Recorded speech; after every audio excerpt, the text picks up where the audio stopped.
that I was reflecting on as far as Juneteenth was concerned is the fact that, if you put yourself in the mind of people who were enslaved at that point, when they got that announcement, it was a General Gordon Granger who made the announcement in Galveston, Texas.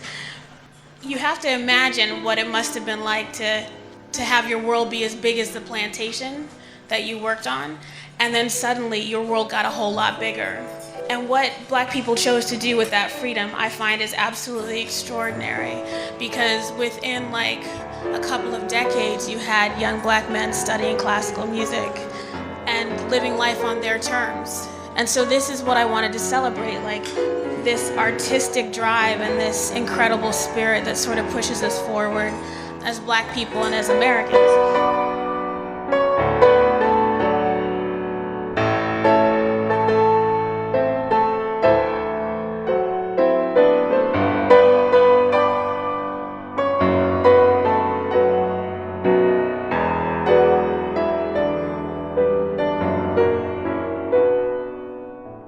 Welcome back to another episode of the Piano Pod, where tradition meets innovation. We bridge the timeless beauty of the piano with the dynamic pulse of today's world.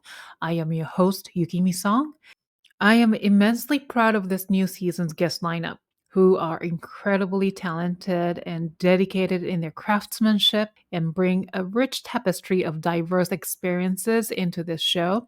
I truly appreciate their willingness to be on the Piano Pod, to share their thoughts and expertise, and I really can't wait to unveil each episode to you, letting their stories inspire, educate, and resonate. Now, I trust you've had a chance to dive into our previous episodes, and I am genuinely curious to know your thoughts about them. So please share your feedback on social media or drop us a note on our website at thepianopod.com.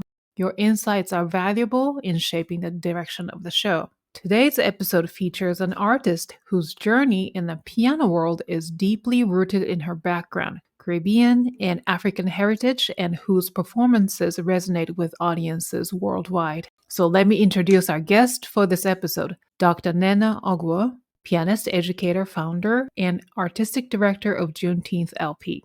She's graced stages from Europe to the Middle East, South America to the Caribbean, and of course, the United States. Whether it's a grand concert hall or an intimate gathering, Nnenna's captivating warmth ensures everyone feels welcomed, which is central to her mission of broadening the horizons of classical music audiences. In 2019, Nenna took a bold step by founding the Juneteenth LP. This collective shines a spotlight on the artistic brilliance of the African diaspora through the unique lens of Black classically trained musicians. Nenna has been the driving force behind Juneteenth LP, both as a pianist and executive and artistic director. Her dedication was recognized in 2022 when she received the Chamber Music America Artist Grant. This accolade transformed her annual Juneteenth celebration from a one-night event at Joe's Pub at the Public Theater to a week-long New York City extravaganza. Dr. Ogwo's piano journey began at the tender age of 6. She honed her skills at prestigious institutions like Peabody Prep, Oberlin Conservatory, the Liszt Academy of Music, and Stony Brook University. She has been honored with the Stern Scholarship, Turner Fellowship, and the Fulbright Award. Today, Dr. Ogwo is sought after as a concert pianist, chamber musician, concert curator, guest lecturer, and faculty member at various esteemed music institutions. And for those eager to experience her magic, her solo piano album, Luminous, was unveiled in May 2023 under the MSR Classics label. Before getting started with this special episode with Dr. Nnenna Ogwo, I want to welcome all our first-timers to the Piano Pod. I'm a classical pianist and educator from New York City. Whether you're diving deep into a piano career, working professionally in the classical music scene, or simply have a passion for piano tunes, this podcast is your backstage pass to the fascinating piano world. I also want to welcome back and thank you to amazing TPP fans and faithful listeners for tuning in today. Please rate and review the show on your favorite podcast platform because every rating review will help people find the show. So dear TPP fans and listeners, I can't wait to interview Dr. Nnenna Ogwo to hear about her remarkable musical career and learn what Juneteenth LP is all about. So stick with me till the end of our conversation, as it will lead to a more reflective discussion on how we, trained classical musicians, should keep classical music relevant and thriving in today's rapidly changing world. So here we go, dear friends. Please enjoy the show. You are listening to the Piano Pod, where we talk to the brightest minds in the industry about how they are bringing the piano into the 21st century. So, welcome, Nenna, to the Piano Pod. Thank you so much. Thank you so much for being here. I love your room. I love the painting. I recognize the painting in your background. When you're doing things on a shoestring budget, you use what you have, and I decided this will be a lovely background for my website. No, it looks like $1 million. I mean, yeah, and I recognize it from your website, right? Yeah, it actually is the first piece of art that I ever bought in New York. Really? There used to be a public auction house called Tepper Galleries on East 25th Street, and I was with my mom, and I was bidding on it, and my mother was looking at me like, "What are you? That looks terrible." But I had this huge living room with tons of wall space. And when I put it up, she was like, "Oh, okay." Yeah. Pretty dramatic and powerful. But when I was bidding, she thought I was nuts. Wow, but somehow it just captures the essence of impression of you. Anyway, so our mutual, I guess, friend or colleague, Rosemary Caviglia, she is a fellow pianist and educator as well. And my colleague at the nonprofit organization we are both part of is a faithful listener of the Piano Pod and such a wonderful supporter of what I do. And then she emailed me a few months ago and suggested that I should interview you. And so I'm very excited. The biggest shout out to Rosemary. If you are listening, Rosemary, I am sending you positive vibes and appreciation for introducing Nenna to the Piano Pod. While I was learning about you to prepare for this interview, even, within this big umbrella of music or music industry, you do wear many hats, not only the pianist and educator, but also you are a composer, arts advocate, and among many things you do, what I'd like to focus today in this episode is your passion project, Juneteenth Legacy Project, and you're a founder and executive and artistic director. So let's start with that. So what is Juneteenth Legacy Project? Is this an organization, program? Who is this for? First of all, I want to correct you on one thing. We are actually called Juneteenth LP. The LP does stand for Legacy Project, but there actually is a Juneteenth Legacy Project, which is an arts-based organization in Houston, and I encourage people to find out who they are and what they're doing. They're doing really great work. But it was one of my first lessons in business. I did not grab that domain name. I did not grab it immediately. And so, I went back to it 3 months later and it was gone. So we became Juneteenth LP. But we are a music collective of mostly classically trained musicians of the African diaspora. Our mission is to introduce people to classical music by African diaspora composers, but the gateway is more familiar music to them. So we play music of all genres. Toshi Reagan, the amazing musician, artist, activist, had a series at Joe's Pub called her Good Folks series, and she invited me to do this, to do a Juneteenth show, because I had said that's what I wanted to do. She invited me to do the Juneteenth show at Joe's Pub in 2015, and in May of that year, my mother passed away, so it didn't happen. For 2016 and 2017, I shared the event with two other artists, which was a wonderful experience. And through that sharing, the artists that they brought in, I got to meet some of them. And so as we were giving these concerts, the concert was my way of introducing people to classical music by Black composers. And so I played Ulysses Kay, and I played William Grant Still, and I played David Baker and Dorothy Rudd Moore. And people really really enjoyed it. And it was funny because, I started the program and then the other musician ended the program. And, what they were playing was much more contemporary. I thought, even though, there are these two sort of very distinctly different styles, people were really, really receptive to the music that I was playing. But I think that they were not just receptive to what we were playing, they were receptive to the fact that I talked about the music. Mm. I talked about the composers. I talked a little bit about their lives and about maybe what they were going through when they wrote the pieces. And I talked about how the music spoke to me, and I invited the audience to engage with, what did they hear? And in the first year, actually, or maybe the second, I did something really interesting. I played a bunch of Scriabin preludes, the Opus 16 preludes. Beautiful. And there are 5 of them. And I played them all, and then I turned to the audience and I said, before I said, this set actually reminds me so much of Nina Simone. And I'm curious if you hear what I hear in it. And if you don't, it's fine. But if you do, I'd like to know which one of the preludes. And so I played them all. And there was one that I was specifically thinking about, right? And they said, number 1, number 5, number 3. And I thought, because number 4 was the one Okay. that I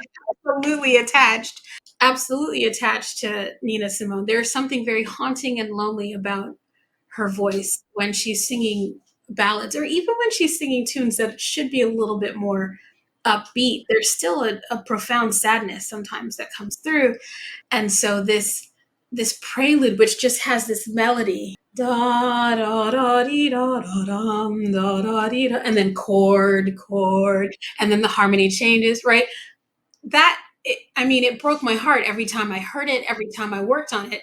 And I said, so number 4, no one? And then, the audience went, oh yeah, I hear that. You know what I mean? But everyone Right. had very different, ideas of what, and different things appeal to them. And I thought, wow, music is fascinating. There's what I think and what I feel. And then there's everybody's going to receive it in a different way, in a different context. I was kind of struck by the fact that this was a real opportunity to have a much more intimate relationship with the audience than I ever would, right? Because normally we get on stage, we play, we bow, we maybe say a few words, maybe about our encore, and then, that's done. And so there's this kind of mystery of being a classical pianist or musician or performer. And this way I got to talk to people about, my process and what I was thinking of and why I chose this, and, the connections from composer to composer. And so finally, in 2018, I had met enough musicians who were really interested in what I was doing and really sort of like, yeah, we want to support you. We want to do this and we want to support you. And, that is really profound and significant, especially in New York, because it's very hard to make a living. It's very hard to, it's just, the daily grind is hard. And when musicians say, yeah, we're willing to rehearse every week, every 2 weeks, and we're willing to put in this time, and we do want to give concerts in the community, and we do want to do outreach. And they kind of trusted me to find the money, and sort of helped with, like, there are 2 people specifically who became part of, like, the team, and so we sort of together were able to build something. And I don't take any of that for granted. Like, as much as it says, I'm the executive and artistic director. Yeah, this was a team, and it is a team in a lot of ways. Just to go back a little bit. So I read your bio, and then the Juneteenth LP was officially formed in the year 2019, I believe. That's a year before the, of course, largest Black Lives Matter movement in 2020. And then so when I visited your website, I also heard the audio file of your statement in 2016 at the Joe's Pub in downtown Manhattan. So what to become of Juneteenth LP down the road. So it's been years in the making, right? Yeah, Right. yeah. Yeah. And what really inspired you is, it sounds like it's a gradual thing to Yeah. form this, but was there a specific event or experience that really inspired you to create it? Or was it more like a gradual thing, started something small and became what it is today? Definitely there was a seed, and the seed was this annual Juneteenth celebration at Joe's Pub. And then the more musicians that I met that were kind of simpatico with this idea that I had, the more I realized this could be something more than just one show, in the year. And also I started paying attention to how people were reacting to the concert.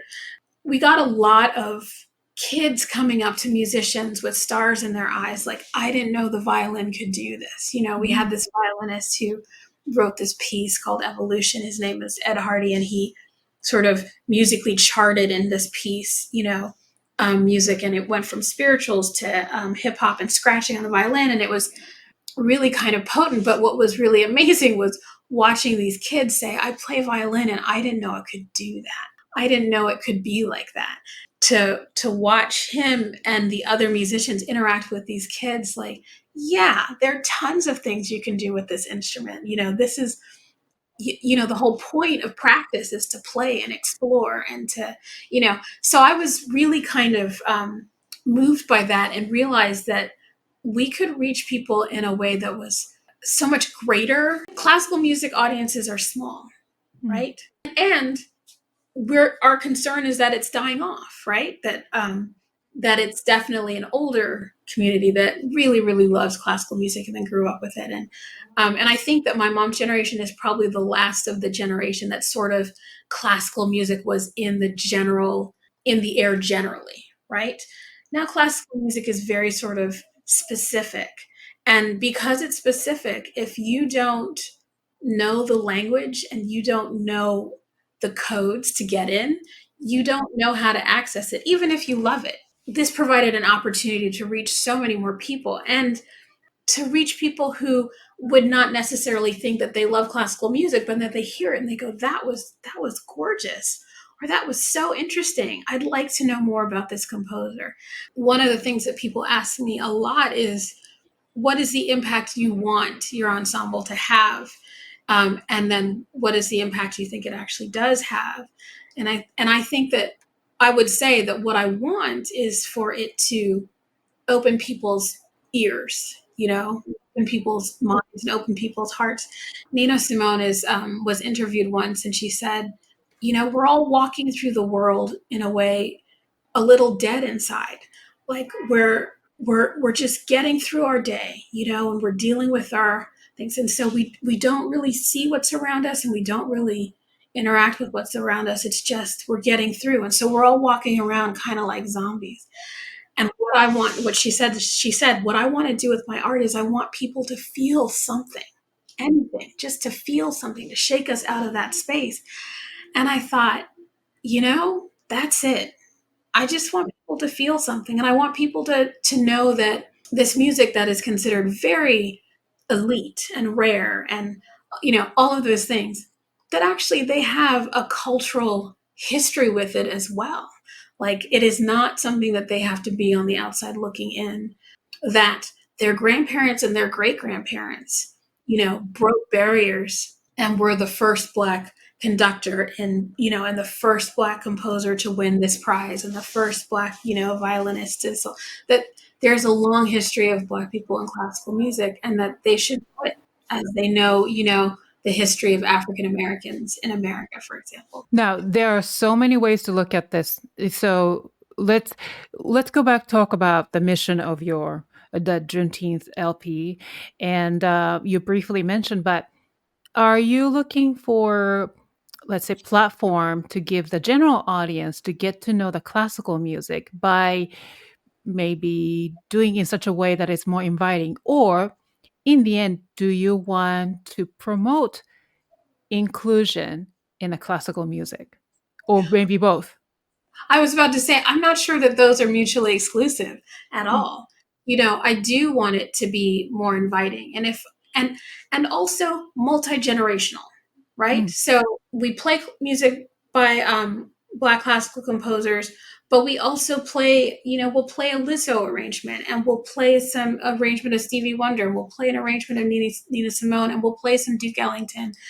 And And so all of a sudden you have a show in which like a 7-year-old is delighted that they hear something that they recognize, but also grandma and grandpa are delighted that they hear something that they love and recognize. And in between, they're also being exposed to such a wide breadth of different composers, and so that it's something that people can share sort of within the whole family, and that's wonderful. But also an introduction to, you love song. Well, H.T. Burley wrote some of the most beautiful art songs, and some of them were arrangements of spirituals, which I know because you're a church going person and your family's from the South originally. So here's this music that is a part of your legacy, but you didn't realize also lives in the classical music canon.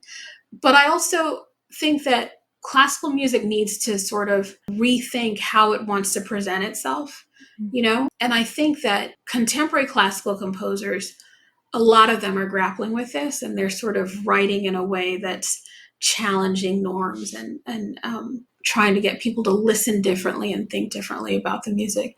But also, I think that we need to invite people who are not necessarily white and wealthy to because if we don't grow that audience, it will become tinier and tinier and tinier until we have, you know what I mean? Like, why not grow the audience so that we can actually make sure that the kids that we're teaching who want to be pianists will have audiences to play for, Yep. We are raising the audience also. Yes, not just the music players. I know, I totally understand. Now, I'm curious to know how you are accomplishing this mission.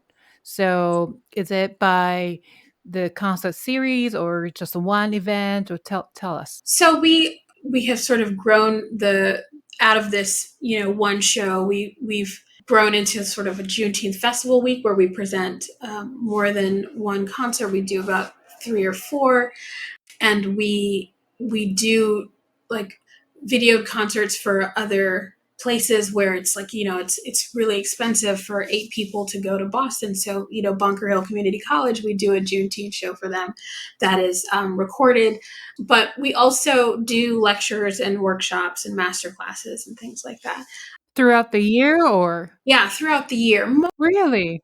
Yeah, mostly January to June, but throughout the year. One of the things that I'm realizing is that because I am the artistic director of Juneteenth LP, a lot of times what I do also becomes sort of a reflection of the ensemble as well. So when I give a master class or when I present concerts and lectures, it is something that I always make sure to mention Juneteenth LP. Like, we're interconnected unity. It's not, interconnected entities.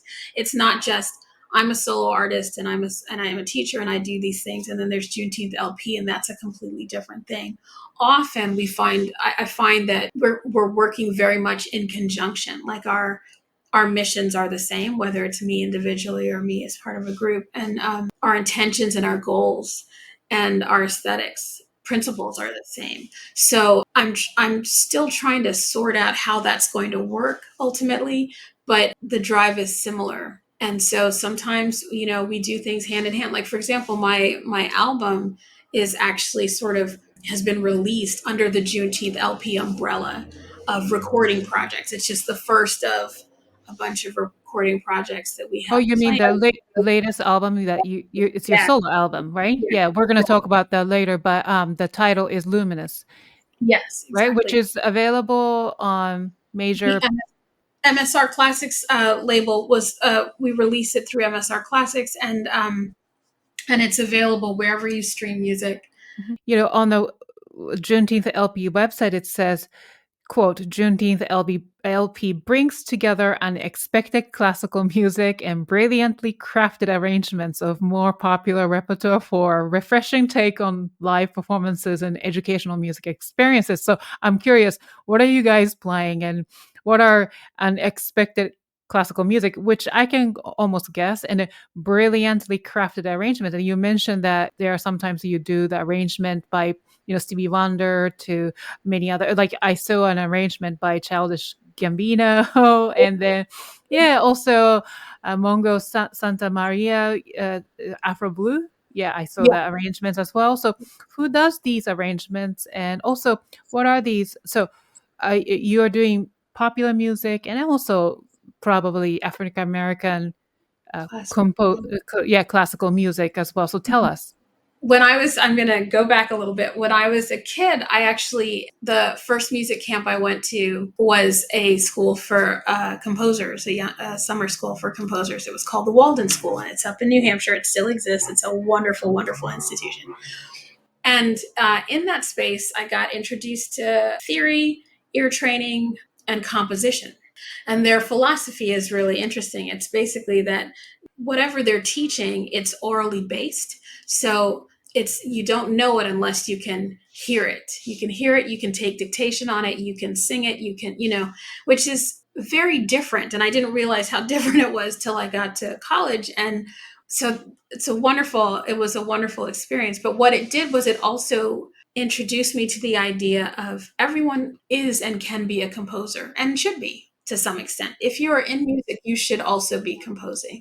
And you don't have to be composing like you're a serious composer and you're out getting commissions and that's how you earn your living. But you should always be playing around with your instrument and making stuff up. Who does the arrangements? Well, I have tackled some arrangements. And because we were going to be doing more different genres, I started taking jazz piano lessons, which was a hilarious experience because I will admit right now that I am a terrible student in so many ways because there's no time, right? And jazz is not one of those, oh yeah, I play classical music and I have great chops and so I'll just pick this thing up. Some people can and do, but that's almost a different talent. You know what I mean? And it's so funny because people say, well, you play the piano, you should be able to do this. And I'm like, yeah, not necessarily. It's different.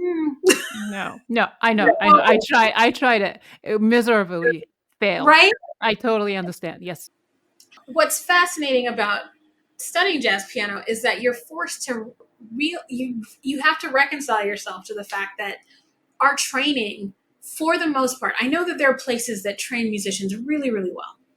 But for the most part, in classical music, we are very visually attached to the page, and then we render the page, right? And I've had people say to me, "Well, that isn't very creative," and I said, "Well, actually, it is because you make choices, what you want to bring out, what you think is important. You're basically a field guide for the listener. This is the line I want you to hear, and this is how I'm shaping a phrase in a certain way." But it's subtle and it's nuanced. And I can understand that it feels very different from a jazz type of form where you are creating in the moment. But as you and I both know, in every piano lesson we ever took, our teachers would exhort us to play in such a way that it sounds like we are creating this music in the moment, right?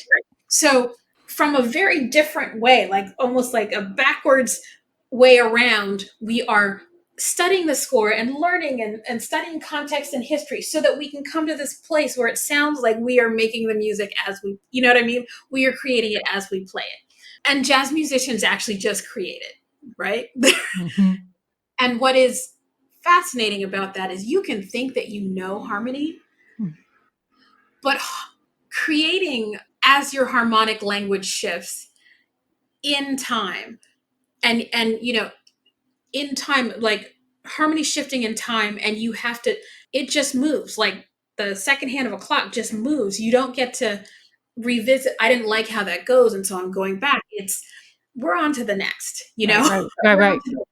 If you're playing a 12-bar blues, let's swing around and it'll come back again. You get to try again. But this is what it is. And it took a long time for me to let go of I didn't like that. Let me fix it. But once you do start to do that, and once you allow yourself to be not comfortable, because that's the thing, we work so hard to make it perfect that there's a level of, I am prepared and I am secure. That absolutely does not exist. Well, at least not as a jazz student. I'm sure, if you're Ron Carter, it exists, but it doesn't exist for me. And it doesn't exist for most people who are just starting, where it's a whole other world, is what I'm saying. I totally understand. So during the program of Juneteenth LP, you combine this jazz elements and then with the classical elements and then pop too, Yes. right? Yes. Wow. That is Yeah. really, really cool because I would love to attend that. Yeah. Well, Mhm. I mean, you're always welcome, and I would be delighted to get you a ticket.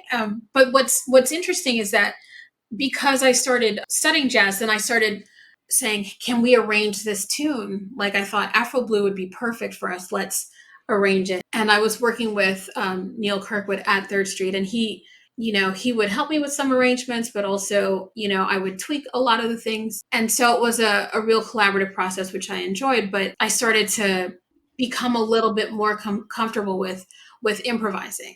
And then we started sort of, well, there's this song and we all love it, but we're going to have a break where individuals can solo. And I would be soloing sometimes. And it was terrifying. It still actually is. But Are you improvising? I am improvising Oh all the my time. goodness. It is nuts. And what's really funny? In the same way that when, you give a concert and you think, oh, that was okay. I didn't like the way I did this and I didn't like the way I did that. And then a month later, you listen to the concert and you say, wow, that was really good. Why did I think it wasn't good? That was really good. It's the same thing. Like I will improvise and think, oh, well, whatever, just keep moving. It wasn't, I don't know. Hopefully nobody noticed. And then I listen to it and I think, well, that wasn't terrible at all. Hello, right? That's great. That's awesome. And so it's teaching me to be okay with uncertainty and to be okay with not being able to control everything. That is a very different concept from classical performance. Yes. But I think that what you need to be in control of when you're improvising, you need to be in control of the harmonic language. Like you need to know that. And then with that framework, the world is your oyster, but also terrifying. Yes. It's a new day. It's a new life for me. For me. Yeah. For me. Yeah. For me.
One of the things that was monumental was obviously 2020 of the Black Lives Matter movement. And then you are already starting the Juneteenth LP before that, right?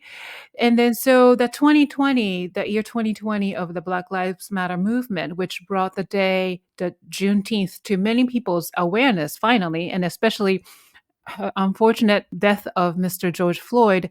And of course, finally, Juneteenth became a federal holiday in 2021. So I'd like to know your own personal experience of the year as much as you can. I know it's still a sensitive topic, but because you have already started this project before that, and what's been like with your Juneteenth LP journey since then? Well, when I started, I was talking about the fact that I wanted to celebrate Juneteenth Freedom Day, right? It's called Freedom Day or Liberation Day. I wanted to celebrate it from an artist's standpoint. So I wanted to celebrate these musicians who post Juneteenth, their world was far more open than it had ever been. And I'm not saying that it was easy and all of a sudden people had access to everything, but you had the opportunity possibly to have a life that wasn't plantation bound necessarily, right? And so what did people do with that freedom? And taking that step into the unknown is actually a terrifying thing. Like if you were raised in a plantation system, or if you were raised in subjugation, or you were raised in, one kind of climate, and then you decide that you want something different for yourself, and it's sometimes not as obvious as slaved and then not enslaved, slave and then free. It is sometimes as it can be as nuanced as you come from a family of people who believe that the next generation should lift up the next generation. And so everyone is going to go to college and become a professor or a doctor or a lawyer or whatever. And then someone says, yeah, but I want to paint. That is a scary and terrifying path to take if that's not the norm for your family, your tribe, your environment, right? And so I wanted to sort of celebrate these people who were invariably incredible risk takers, even if they came from musical families. Just to be Black in America and to be doing what they were doing was something extraordinary. And the fact that they persisted, like in the face of incredible difficulties, they persisted. But then, when George Floyd was killed, it was very interesting. And people ask you how did you deal with it or what you were going through? And honestly, and I apologize if this feels harsh, but the hardest thing was realizing to what extent I was people's only Black friend. And so what I got was a lot of other people feeling bad and then thinking they were going to feel better by reaching out to me. Do you know what I'm saying? And in fact, I didn't feel shock. Also, you should know I didn't watch the video. I didn't watch the video because what happened to George Floyd has been happening to Black people for centuries, whether it was a lynching or, police violence. I mean, Rodney King was videotaped that was 1992, I believe. And what was traumatic about that was not that it happened because we knew things like that happened, but the fact that there was video and yet it seemed to leave the world relatively unchanged. Do you know what I mean? Like this reckoning that we had post George Floyd, there should have been a reckoning like that after the Rodney King assault, but there wasn't, and it seemed to me that I think that there was something particularly gruesome about George Floyd's death and the fact that we now live in a viral age. So you could miss the Rodney King thing if you hadn't been watching TV at that time, but you could not escape what happened with George Floyd. It was everywhere. And so for me, I was more grieving at how often it seemed to happen. Do you know what I mean? Yeah. And in some ways the world changed. And so I'm grateful for that.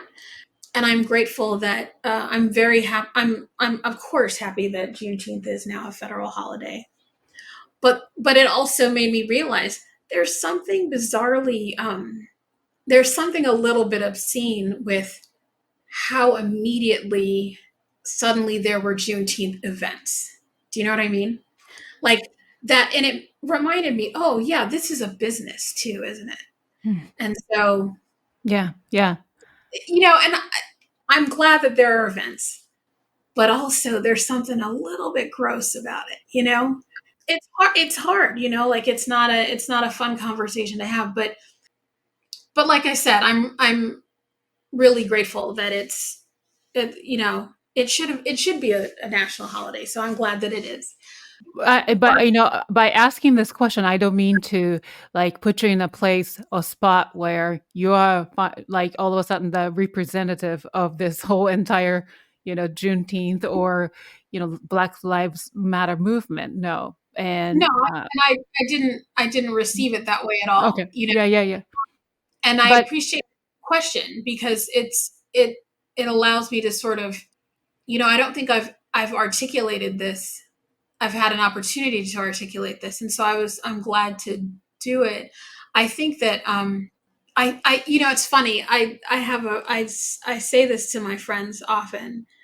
There are a lot of things that were made possible because of George Floyd's death, and it is horrible and horrifying that that was the case.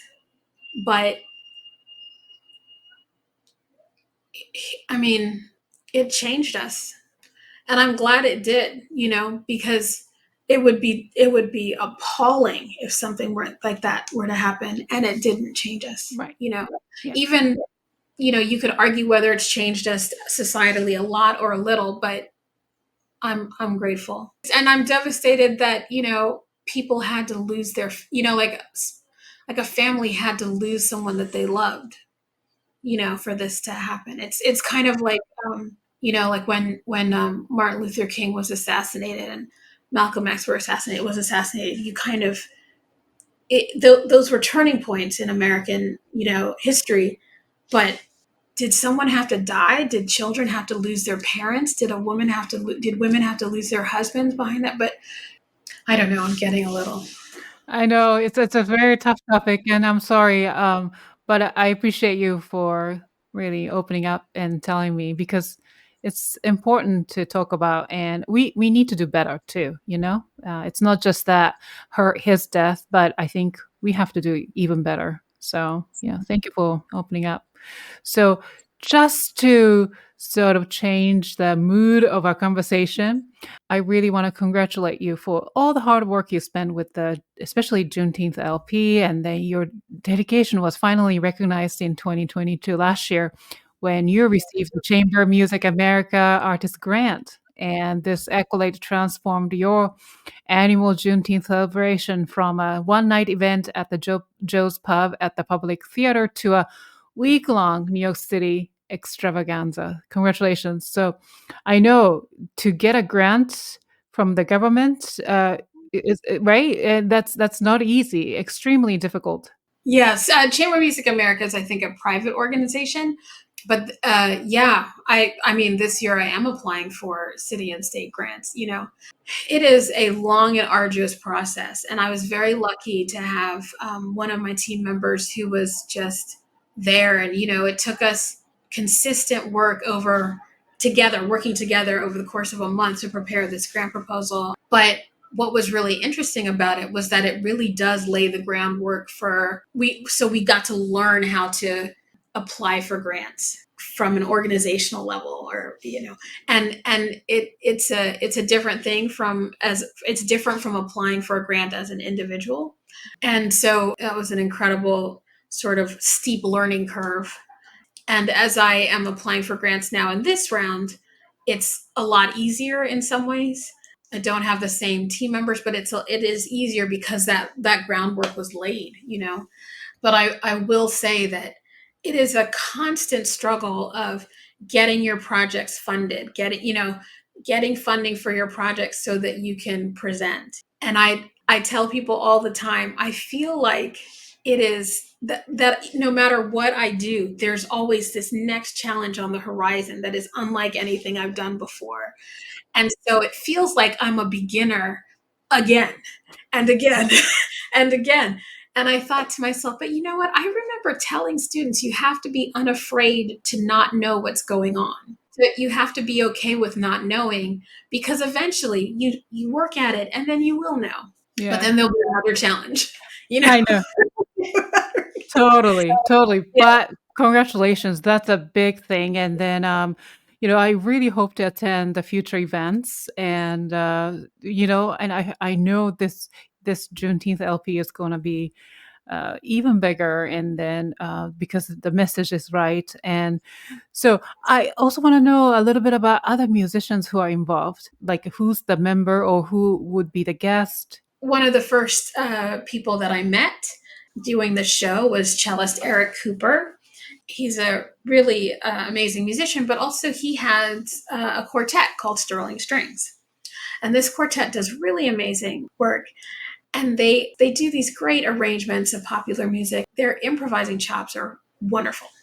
And it's very funny when we're in rehearsal because, we're doing Childish Gambino or Lizzo or whatever. And they're like, yeah, we're very familiar with this. Let's just play it through and go. And I'm like, I am not familiar with this. I am not familiar with improvising. And I need to play it more than once. So we're coming from very different places. And they're like, yeah, it's no problem. I'm like, oh my gosh, this is so hard. But it's great to be able to work with an ensemble that is so capable in that way. And so we have a singer, and we have our newest singer is Kristen Devine. She has this really wonderful voice, and it's been a pleasure working with her. And we have this fabulous percussionist, Shirzat Tinin, who is just absolutely brilliant.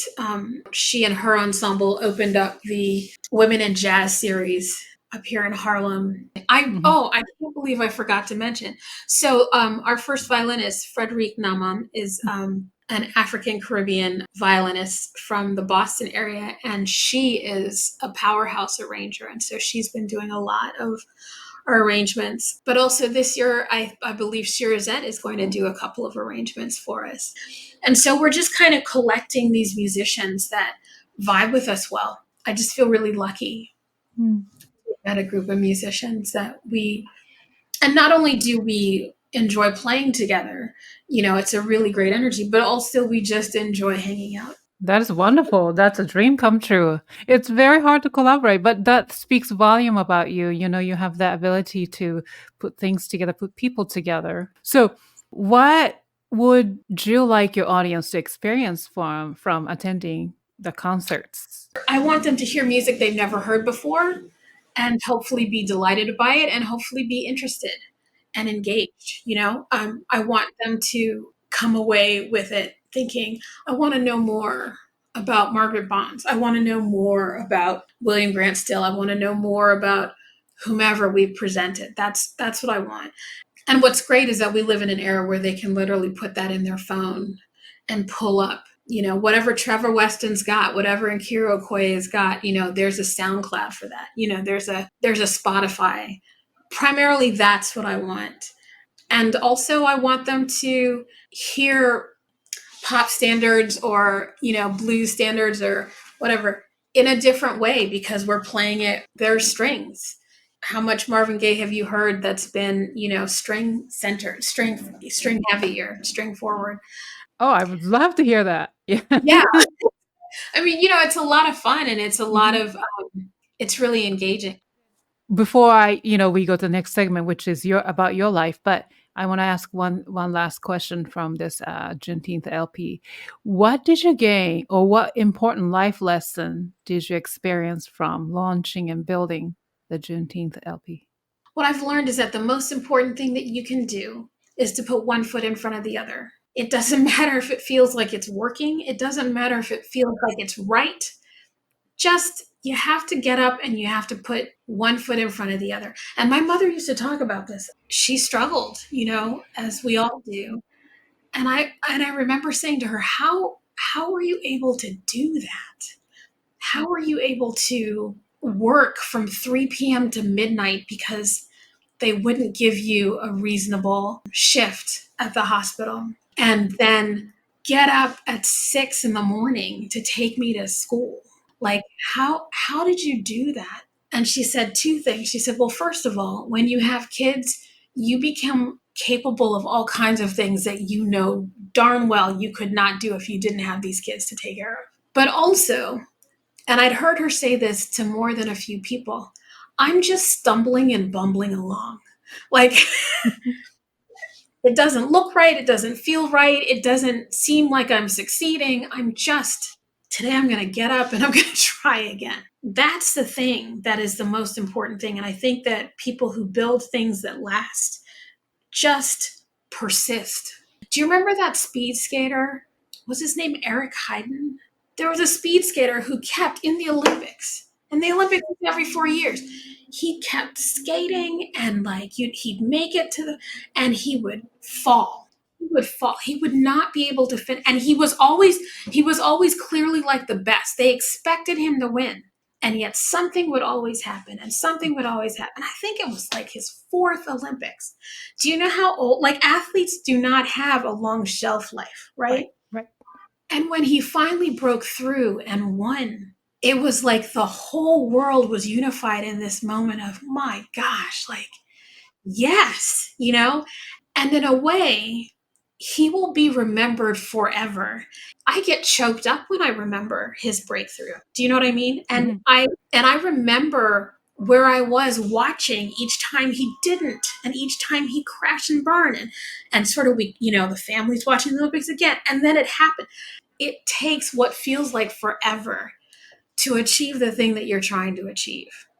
Your job is not to predict when your success is going to happen, and your job is not to, you're not in charge of the universe. You don't get to know if it's going to happen tomorrow, if it's going to happen in 20 years. Your job is to get up in the morning and say, I am committed to this thing that I'm going to do, and so I'm going to do it.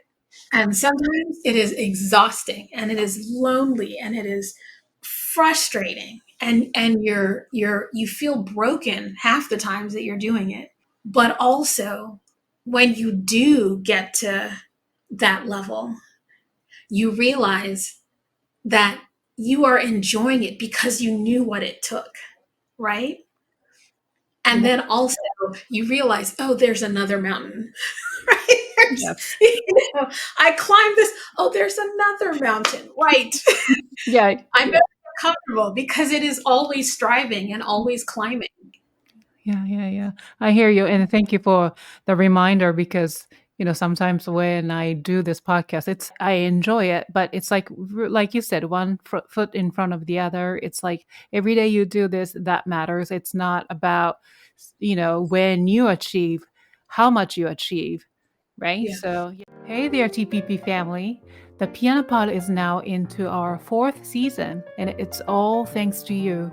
Since 2020, you've been with my journey with the TPP, exploring this burning question: how do we make classical music resonate with today's audience in fresh and captivating ways? 4 years in, and the journey has been nothing short of magical. The Piano Pod isn't just a podcast, it's a movement, a space where pianists, composers, and educators brainstorm, debate, and reimagine classical music's place in our fast-paced world. We're together on a mission to ensure classical music doesn't just survive, but thrives in our modern age. But here's the thing. To keep bringing you these insightful bi-weekly episodes, I need your help. Every bit of support goes into the podcast essentials, from hosting to high-quality recording tech and the countless hours behind the scenes. So do you want to be part of this journey? Click the PayPal link in the show notes or head to thepianopod.com to donate. And as a token of appreciation, I will personally mail you the Pianopod's snazzy logo sticker. So hit the subscribe button, spread the word, and let's continue our mission and journey as classical musicians. Now let's continue with the show. You mentioned briefly about your mother. So I know your mother was the big part of who you are today. So I want to start with this. How did you discover your love for music? Well, ironically, my father was an audiophile. So he had this, in the basement, he had set up, those wall systems that just, we had like 2 walls of records and a sound system. And he would sit down and just listen to music down there. And so I have memories of listening to music in the basement with my father, all different kinds of music. My father's Nigerian, and he came to Howard University to study. And in fact, that's where my parents met. And he took an intro to music course. And so it's fascinating to me. One of his favorite composers was Beethoven. But he also fell in love with music of the Renaissance. I was listening to, Lassus and Palestrina really early. I was listening to Beethoven and Bach, but also Aretha Franklin, the whole Motown sound, but also Patsy Cline, also, what's his name? The Man in Black, Johnny Cash, like just such a wide range, the Beatles, you name it, like just an incredibly wide range of music. And then when I was in school, kids were picking instruments and I came home saying, I want to learn how to play the violin. I didn't really love the violin, but everyone was playing the violin, so I wanted to play the violin. And the music teacher at the school said, yeah, I think that she's actually kind of gifted. And I think that what you need to do is put her on the piano and then she can choose to do whatever she wants from that point. But you should put her on the piano to start. And that teacher was also the teacher that suggested that my parents take me to Peabody Prep to audition. Wow. Yeah. So one thing you led to another. Oh, I mean, I'm sure you really worked hard and then there were ups and downs in all this, journey, but then ended up going to Oberlin and also you also went to Budapest to study this Academy of Music and then ended up going to Stony Brook for a doctorate degree. Yeah, master's And and doctorate. the master's and doctorate, and you got a Stern Scholarship, Turner Fellowship, and then, oh my gosh, Fulbright Award. Wow, you are an amazing achiever. And then, so tell me what stands out from all these accomplishments. Is there any story that you'd like to share or mentorship you had or? Each of those places were special in their own way, but I would say that I had two truly transformative music experiences. And the first was going to Walden and studying composition. And then the second was actually going to the Liszt Academy and studying with Ferenc Rados. It's interesting. I only got to work with him for 2 years. The first year I was there because I worked 2 jobs and saved up money. And so then I had enough money for tuition. And, tuition was a lot less than what it was at an American institution. Mm-hmm. So I was able to go and then live on a stipend per month. But while I was there, two things happened. I was exposed to music on a level that I had never been exposed to music before. I went to concerts all the time. And when I say all the time, I mean, in the beginning, almost like 5 days a week. I went to the opera at least once a week. I heard so much music. And the thing about being a student in Europe is that if you're a music student in Europe, concerts are at least they were then, they were generally free. I got to hear amazing musicians. Like I heard Schiff and I heard Colchis and I heard Martha Argerich and I heard Richter and, like the list goes on of like just artist after artist. And it didn't actually hit me. It was pretty exciting and amazing while I was there, but it didn't hit me until I was living in New York.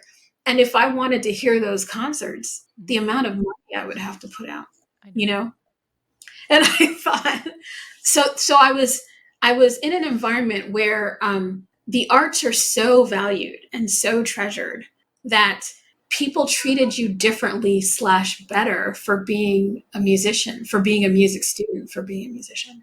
I never experienced that here. Never. Yeah. So I loved being a musician. For the first time, I loved everything about it.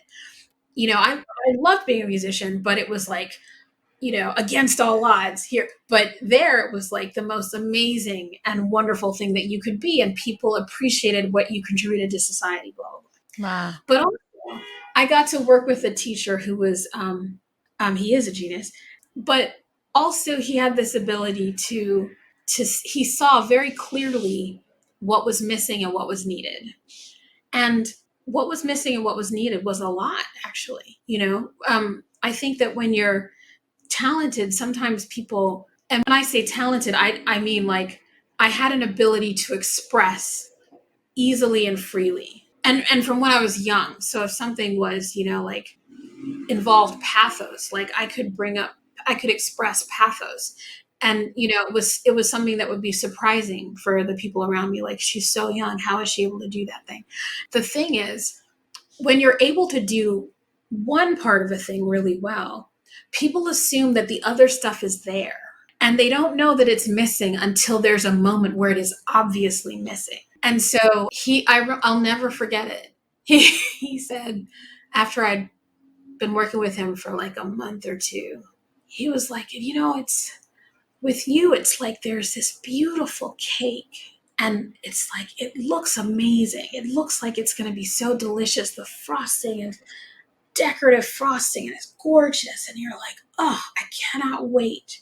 And you cut the cake and there's no cake. It's all frosting. Mm. And I was like, That's tough. what did you say? And I've got to tell you, this is back when you still had to pay for long distance phone calls.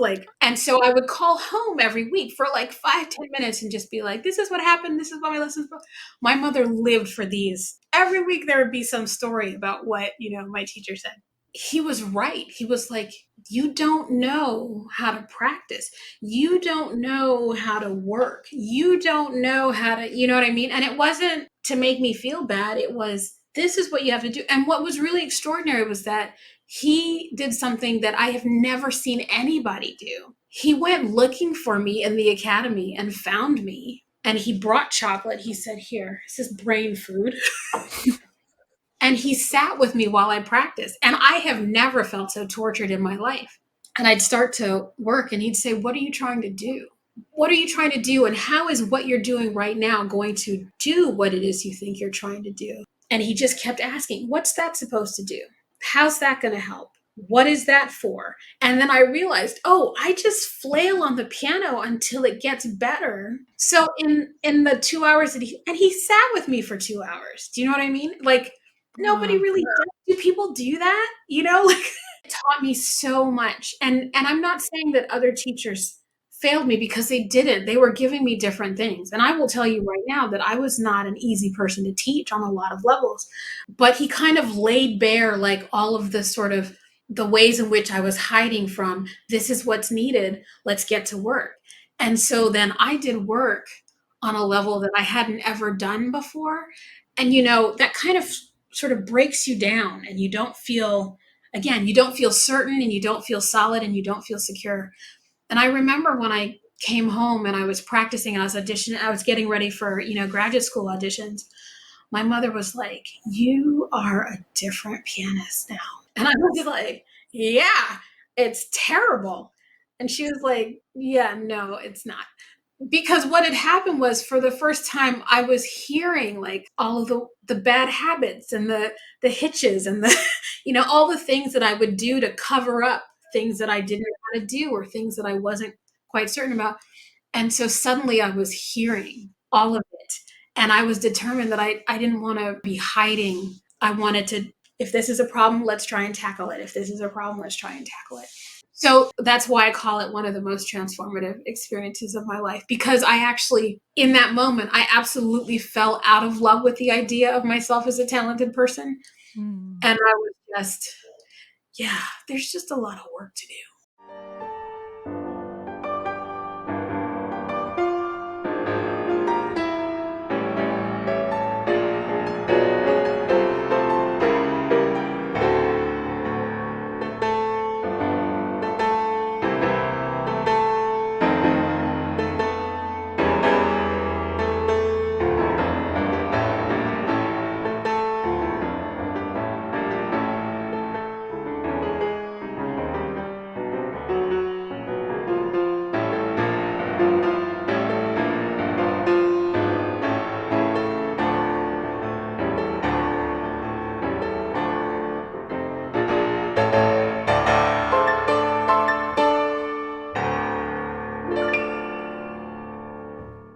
I want to talk about this album, which is very special to you and means so much to you, because the album is called Luminous, and I got to listen to, and I really enjoyed Coleridge-Taylor Perkinson. Honestly, I did not know this composer before. And then his first name is taken from Samuel Coleridge-Taylor, correct? And then you also played his pieces, Samuel Coleridge-Taylor. And then Ulysses K and 8 Inventions for Piano. And then also you played your composition, Benediction. Right, correct? And then somehow you ended with Brahms. Chopin, Bach, and I want to know why. But before that, just wanted to congratulate you on the album Luminous. So, which is dedicated to your late mother. When my mother passed away, it was a lot. And I was really struggling with everything. And I wasn't able to, I had wanted to sort of do a memorial concert or something. And I couldn't, I didn't have it. And it was, it took a long time for me to get my equilibrium back. And so it's a project that I have, something that I've wanted to do for a long time. And when she passed away, a lot of things started to happen for me, actually. And so I would often think, my mother would be really delighted by this music. My mother would love it. She really enjoyed listening to me practice. She loved listening to master classes. I went to a music festival in Switzerland, and, she said, well, I'm going with my daughter because she's never traveled out of the country internationally on her own. And she's, I don't want her to be on her own for the first time that she travels. And everybody was like, you just want to go to Switzerland and listen to music. She was like, yes. And so she came with me, and she was so transfixed by the master class that she was only supposed to stay for 3 or 4 days. She stayed for about 10. She stayed for about half of the master class. Wow. Because they were fascinating, and she was fascinated by it. There were some pieces that I was like, she would love this. She would have loved the K inventions, and she had heard the first 4, but I think she would have really enjoyed the other 4 that make the 8 inventions. And she never heard me play Samuel Coleridge-Taylor. She never heard me play Coleridge-Taylor Perkinson. But these are pieces that sat in the wheelhouse of what she loved to hear me play. When I was growing up, some people have a pedagogy that they follow, like a method book or this or that.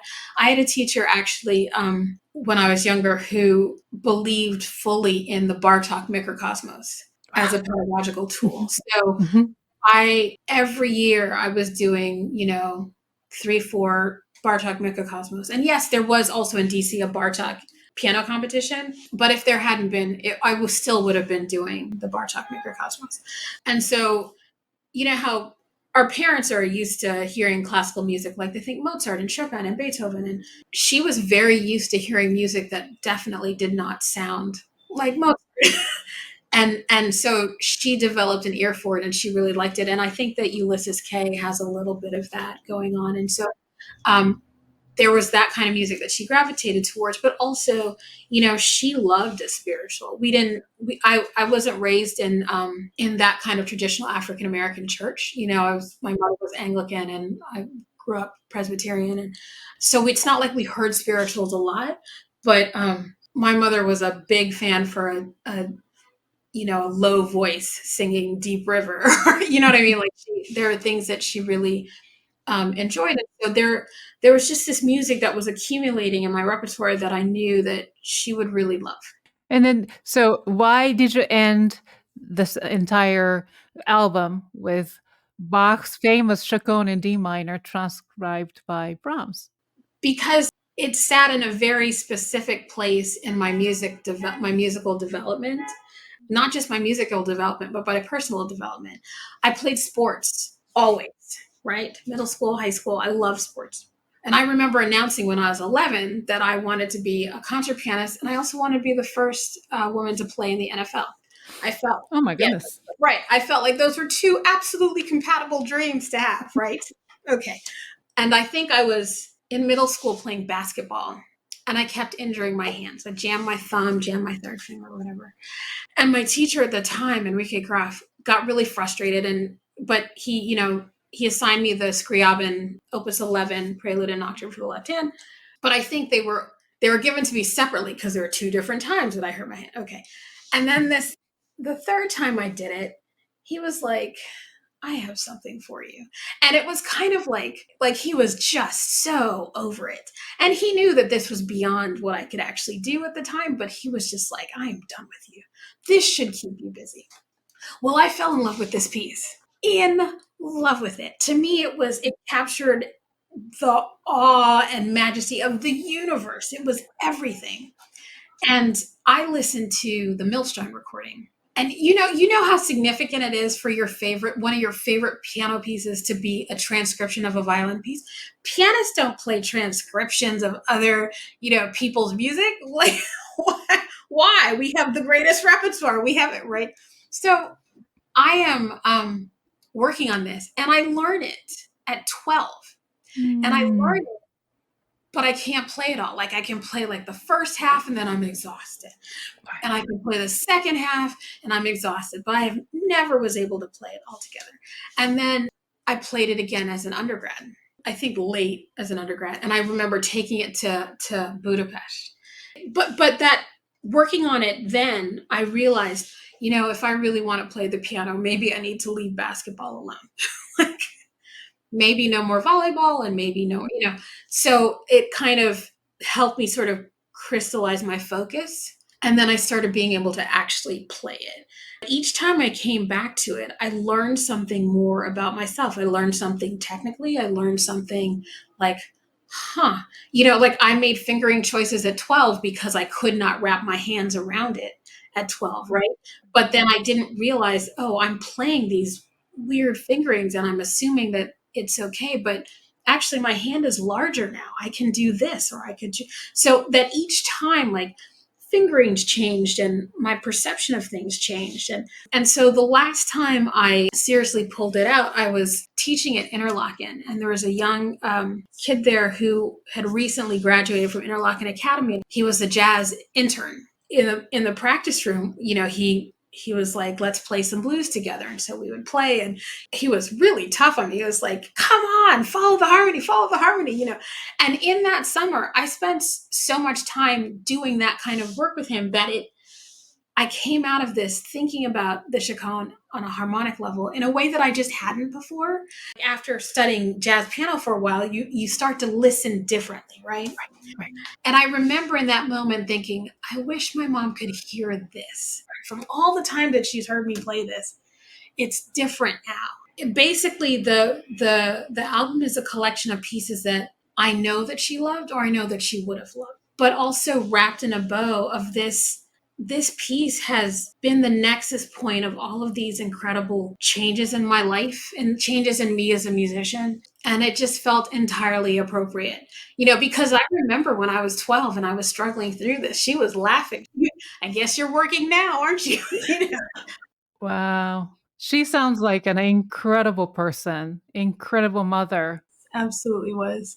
At one point, she was getting frustrated with the fact that I wasn't practicing. You know, things were coming easily to me, but it was starting to show. So I wasn't winning competitions anymore, and I wasn't making it to the next round anymore. But I would be upset that I wasn't. And so at one point, after a really bad showing at a competition, and she said, "You know what? I'm done. I'll pay for your lessons. I'll write whatever checks, and I'll take you where you need to go until you're able to drive. But I'm not getting emotionally involved in this anymore because you seem to think that you're entitled to have success without actually doing any work. And I don't know where you got that from because I didn't raise you that way, but I'm not going to watch you and I'm not going to tolerate you being a jerk after you lose." And I felt so incredibly abandoned. But it was also the moment when I decided I want this. And then I wanted to fight for it. You know, there was not going to be a you have to practice, you have to do. No, I either practiced or I didn't. And the thing is, we didn't have money. You know what I mean? When my parents split up, we went from being a middle class family to actually just being poor. You know, she found a way to get me into things, get me into private schools, get me into music programs. And if there were scholarships, I applied for them. If there were grants, whatever it was, she made so many things happen. And I know for a fact that we didn't have resources. You know, it wasn't like we didn't have resources on such a level that, you know, how there are some kids who actually really know what their financial situation is. I was one of those kids. And to the point where if I had something that I had to do and she was like, we have to get you clothing for this or whatever, I was like, we can't afford, we don't have money for that, you know? So we'd figure it out from her closet and mine, like how we were going to make it work. So there was a lot of sacrifice that was just unbelievable, and sacrifice that was not ever tinged with, I am doing so much for you. You should be practicing, or I'm doing so much for you. You owe me. This is what it was. It was just a sort of, my teacher said I had a gift. And so she supported that. And, you know, everything else. I had a grand piano at age 12. Wow. Yeah. And that was like, I did a competition. It was in a piano showroom. the judge, who ended up being my piano teacher, talked to the owner of the show and said, she needs this. Can we do something? And then my church, Mm. she was paying a certain amount per month. And I was so excited when the piano came. She said, now you know what this means. There are no birthday presents or Christmas like this is your present. Like, yeah, I got it. So I didn't have like things, like I didn't have a Walkman. I didn't have, I didn't have games. I didn't grow up in a culture of games, and I didn't grow up in a culture of games because we didn't have money for games. But man, I had a piano. Yeah. But a story like that is so important right now in this, especially classical music industry, because I don't know how to say this, but I think a lot of successful students, successful people are part of this whole package of meritocracy, Mhm. right? So, but to hear a real life story, real struggle, but then being able to not even beating the odds because you really did the work. So, but then your, story, and eventually, once you grow even older, your legacy as an artist will be so much more to offer, richer, you know, Yeah. and the struggle that you went through. And I'm sorry that you had to, for example, lose your mother in such a young age. I mean, that was like 8 years ago, so right, and it was still young. And then because of who you are, I really wanted your mother to, live through and then witness what you've accomplished even longer. But that wasn't the case. But then, so the story through your piano playing, plus of course, the Juneteenth LP will be more meaningful down the road. Yeah. So, but thanks for sharing all these Thank you. amazing stories. And then, so for listeners, if you're curious about her latest album, Luminous, it is available on all major music streaming services. All major music streaming services. Mhm. I'm sorry, I'm still sort of thinking about. No, go ahead. Yeah, take your Yeah, time. no, I just, it, like I can still remember what it was like to be sort of despairing that I didn't have a way to honor my mom, And so now that this project is complete, it feels good and it feels right and it feels appropriate. And I love the fact that there's a way in which she is always present for me, but there's a way in which she could literally be present for me, because it was a real joyful sort of experience, and arduous too, but definitely worthwhile. I think that we're very lucky to have the people we have in our lives for however long we have them. It's an interesting thing. I was actually talking to a friend of mine about who just lost her father, and she was saying, I feel sometimes that I feel such incredible grief, and she's like, but I still have my mom. I shouldn't. And I said, oh no. I think the loss of a parent is profound, even if you don't have a good relationship with your parent, because the fact of the matter is, if your parents were present, then it's an absence. And so it's a hole that you feel, right? And my dad passed away before my mom. He was out of my life by the time I was 8, basically. I think I saw him once after that, decades later. But so when he passed away, it wasn't like a loss, but I did experience it like, this person who was a part of my story is gone. And so then when my mother passed away, that's what I was telling people. I was like, it's shocking. I feel like an orphan. And we think of orphans as being like, babies and 6-year-olds and 9-year-olds. I said, how am I a grown adult? And I feel so cast adrift. And I realized, oh, right, our parents are our anchor to the world. They are what brought us into the world. And therefore, they are our first known foundations. And when that's gone, you do experience a moment of, well, who am I if they're not here? But then, that's also the gift of being a musician, because you have this way to find yourself again too through your work. Yeah. Absolutely. I can relate to that. Yep. Yep. In my own personal way. Thank you. So Thank I you. wanted to talk really more about you being an educator, but we are running out of time. But I just want to mention quickly. So you've recently, or you're about to become the artist in residence at Bunker Hill Community College Yeah. and part of a cohort of 7 women artists of color in celebration of the 50th anniversary of Bunker Hill Community College. So briefly, can you tell us a little bit about that? I developed this relationship with Bunker Hill actually during the pandemic. And it was interesting because like I said, I had a friend who was a professor there, and she said you should reach out to our college planning folks. They do really interesting programming and event planning, and maybe they'd be interested in what you and Juneteenth LP do. And so the first time I think was in 2020 when everything was virtual. And so it was 3 of us. It was a singer and a cellist and the pianist, us. And we presented this program. And afterwards, we talked to people virtually. We had a sort of town hall kind of audience engagement talk back thing. And people really, really loved it. And it was interesting because, I'm sure you remember this. In that time when you had performances, people were appreciative on a level that I don't think I've ever experienced prior to that, because people needed it and they knew that they needed it. And I think that we had a moment in 2020 where we realized how important artists were to us.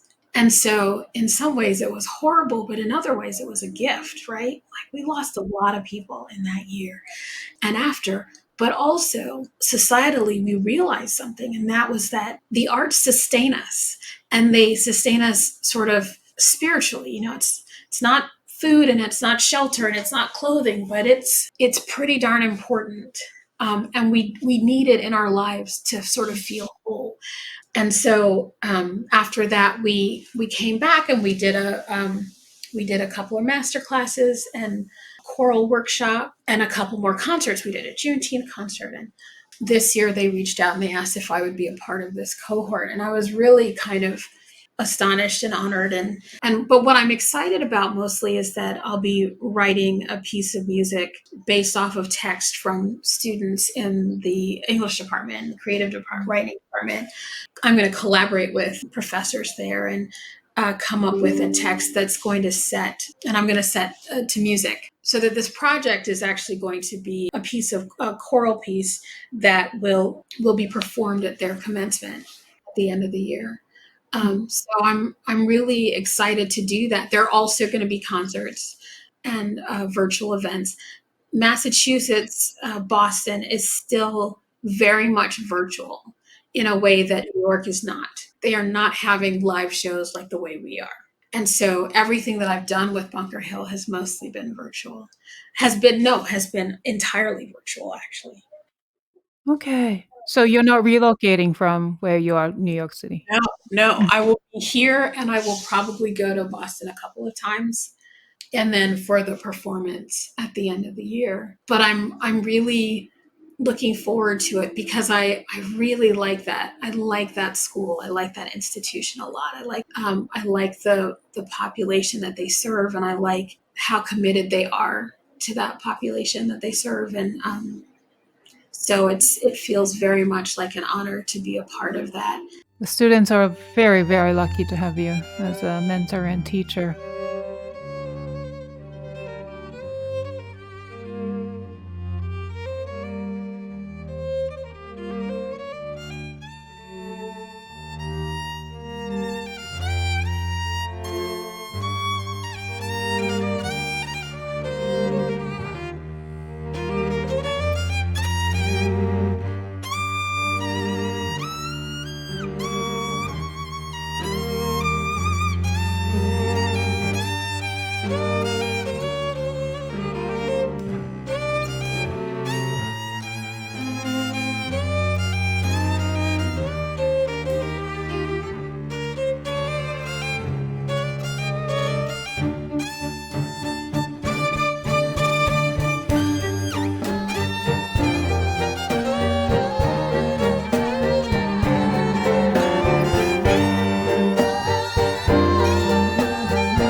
discuss about the vision of the classical music industry. So let's start with this. So I'm going to just go back to where we were about the year 2020. So since then, classical musicians have more has been more actively or intentionally programming our concerts with repertoires by underrepresented composers and so forth. Now, is that enough? I mean, if not, what else can we do to make a difference to be more inclusive in our industry?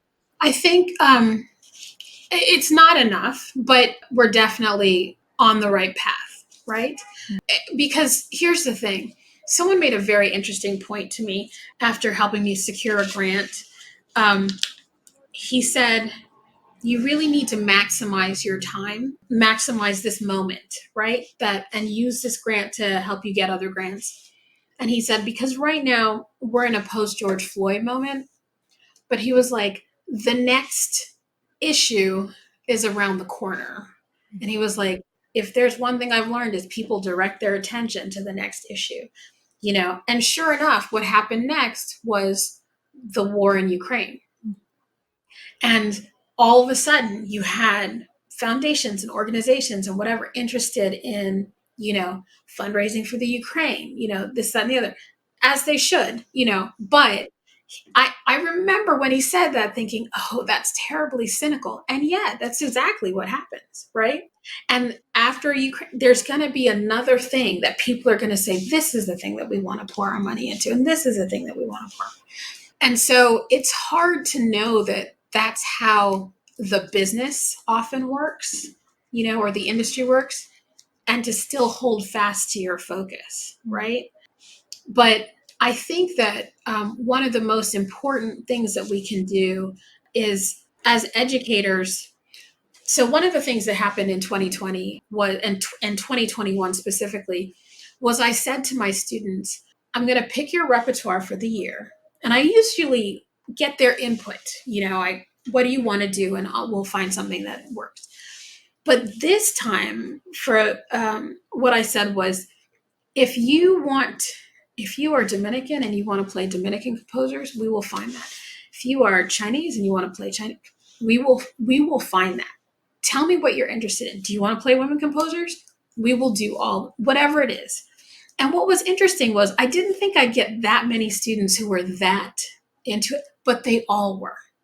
They all were, which meant that I spent the year not just learning about Dominican composers, but like trying to find scores for Dominican composers that were appropriate for like my, late beginner, early intermediate student. And what I saw was that we were having these kinds of conversations in Facebook in our various communities. Does anybody know Korean American composers that have written pedagogical pieces that would be appropriate for this level? And I remember thinking, wow, this is a result of like the post George Floyd era where we're like, we can change this and this is how we're going to do it. And so my doing that with my students introduced me to a whole other set of like repertoire, even beyond like African American composers, but very specifically like Caribbean composers, also Asian composers and Latin composers. And there are so many amazing pieces of music out there that were not written by Bach and Beethoven and Mozart. Wow. And we can make our students' piano experience be personal, something that they're invested in, something that their families are invested in, that they're excited about. And we should do that, because when you do that in music, they think to themselves, well, why not in literature? Why not in theater? Why not in whatever it is that they're interested in? And so I think that if we start doing that individually as teachers and in our teachers associations, Piano Teachers Congress, MTNA, whatever it is, we start saying our requirements, you're required to do something non-traditional, non-canonical, like that we make that part of our audition requirements and we make it part of our competition requirements. And, because right now, what people were doing was you'd have like a 21st century composition requirement or a 20th century composition. Well, why can't we have, the list of repertoire include, Samuel Coleridge-Taylor? Margaret Bonds, Florence Price, that we choose what we want to hear, you know? And the minute it becomes a competition requirement, everybody then, all the teachers then start to learn it and start to teach it, right? And in that way, I think that we can make this music spread. But I also think that as performers, it is up to us to always be doing, follow your nose, like be whatever you're excited about, do it. Because when you play something and you play something well, someone in your audience goes, that was amazing. I want to play that piece. Right. And then suddenly that person is now thinking, I'm going to find this piece and I'm going to play it. And then they play it. And then someone else hears it and goes, what is that? I want to play that. I really try and tell students, especially as they enter into conservatory, and don't sound like everybody else. Don't do what everybody else is doing. You know, you will always have requirements, but the minute you have an option to do something different, be different. There are so many options. In that way, we can really affect meaningful change by setting requirements that are inclusive. Yeah. What is your thought on our duty, or even as a gift as classical musicians, to society at large? You know, it always sounds so lofty when you say it, but then, like I said, in 2020, I realized it's not lofty, it's actually true. Our job as artists, as musicians, regardless of genre, we exist to remind us humans of our humanity, effectively. That, like, art does so many things. It can lay bare the human condition. It can be a form of comfort in a time, in a dark time. It can be so many things, but whatever it is almost always essential. If at the end of the day, people in caves were doing art, right? That speaks to how much a part of our human identity it is, like how much we need it. We need literature. We need music, and we need to be able to see paintings and sculptures and experience installations and multimedia presentations. It affirms our humanity. Like I remember going to I'm forgetting the name of the exhibit, but it was at the Brooklyn Museum. And I remember seeing these paintings and just being sucked in by the color and sucked in by the vision of the artists, you know. And it gave me a different way of looking at the world, right? And so when I left the museum and I went out, I looked at trees differently because of the way I had seen them represented in paintings, right? And they were abstract, but still, I was looking at the natural world around me differently, and in a way that allowed me to see trees and sky and like with fresh eyes, right? So art has this way of renewing us and renewing our sense of our sense of perception and our sense of self, and sometimes our identity, in a way that is essential, I think, for us spiritually. And I know that sounds touchy-feely, but I really do believe it's true. And so as musicians, we have to remember that when we play, that's actually what we're offering. And so a lot of times we'll go into a performance and we want it to be perfect and we want it to be right, or we want it to be whatever it is we want it to be. But actually, the audience isn't experiencing it as perfect or right or the definitive interpretation of whatever. The audience is experiencing it as something that comes in and opens up their heart to the world. And so it doesn't matter if it's perfect, like not to the listener. And that's a gift. And we should honor the work that we do, because it's something absolutely extraordinary that we have to offer. And we should respect what we have to offer. And I do think that's a kind of solemn duty. What's the next phase and goal for you and Juneteenth LP? So right now we're getting ready for the next season, but I would say that sort of organizationally, we are starting to make the shift from an ensemble that does projects and gets funded to do projects. And we want to become an organization that gets funded as an institution, which means that we have to become a 501c3, and that's a whole bunch of stuff. But I know what I want for us. I want this to be an organization that lasts beyond me, and I want it to be part of what helps us. The next thing that we want to do is we want to create a commissioning project where we actually help grow the library of music, classical music by African American composers, and we're able to award prizes and to have events that are like, this is a piece that we've chosen. We're going to record it. We're going to, present it in concert. So, that takes resources, and that takes a board of directors, So that's the next step. And I'm unashamed to say I know nothing about these things, but I'll learn.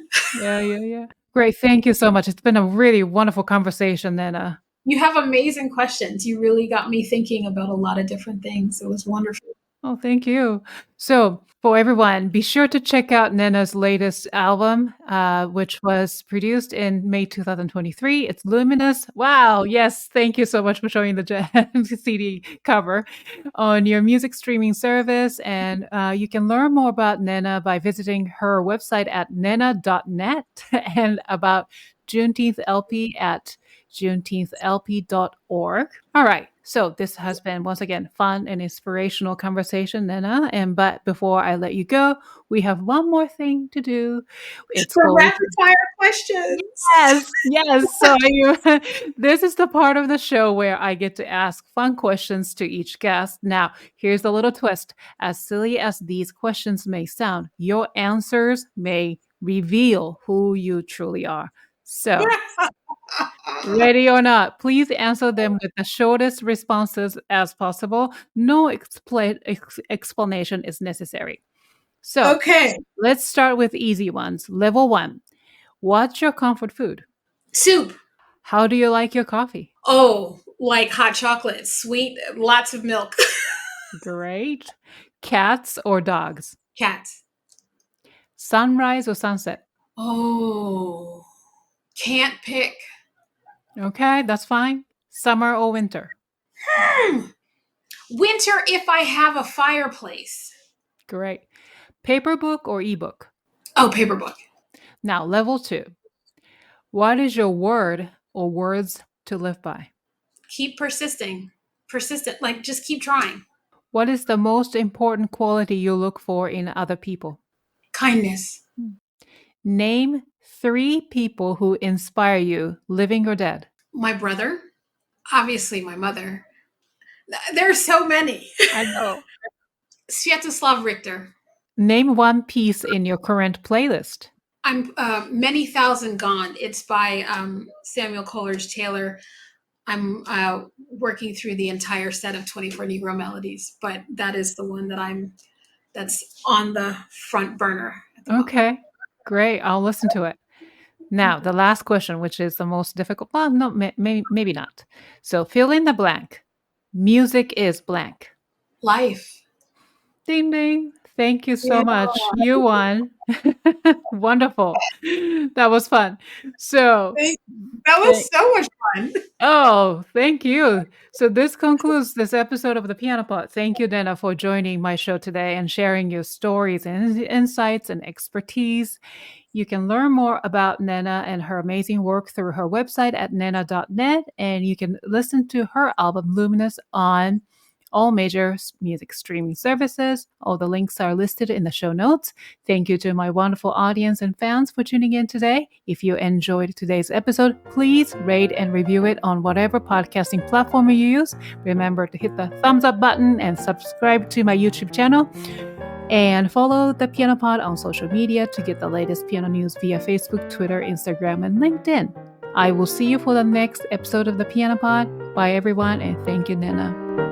Thank you. Thank you so much.